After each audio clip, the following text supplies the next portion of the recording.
திமுகவை நம்ப வேண்டாம், அவர்கள் நம்ப வைத்து ஏமாற்றி விடுவார்கள். புதுச்சேரியில் தாவேக தலைவர் விஜய் பேச்சு. பிரச்சாரத்தை முடக்காதீர்கள், தில் இருந்தால் தேர்தலில் மோதுங்கள் என ஆதவ் அர்ஜுனா உரை. புதுச்சேரியில் தாவேக ஆட்சியை பிடிக்கும், புசி ஆனந்த் நம்பிக்கை. ஈரோட்டில் தாவேக தலைவர் விஜயின் பொதுக்கூட்டம் 16ஆம் தேதிக்கு பதில் 18ஆம் தேதிக்கு மாற்றம். சென்னை வானகரத்தில் இன்று நடைபெறும் அதிமுக பொதுக்குழு கூட்டம், ஏற்பாடுகள் தீவிரம். நம்மை பலவீனப்படுத்த திமுக கைக்கூலிகளை வைத்துள்ளது, அன்புமணி குற்றச்சாட்டு.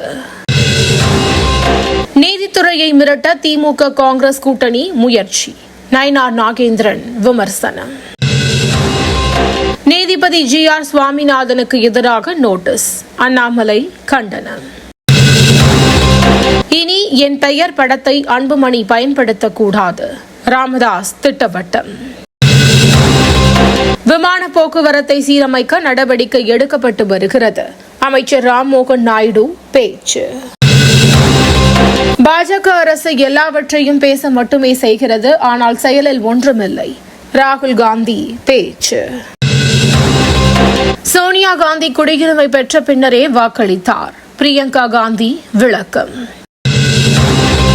இண்டிகோவின் அனுமதிக்கப்பட்ட விமான சேவை 5% குறைப்பு, குளறுபடி காரணமாக மத்திய அரசு நடவடிக்கை.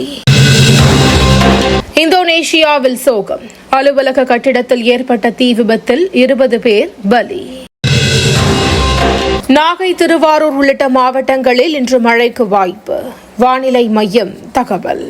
தினந்தோறும் காலை தலைப்புச் செய்திகளை உடனுக்குடன் தெரிந்து கொள்ள வணக்கம் இந்தியா நியூஸுடன் இணைந்திருங்கள்.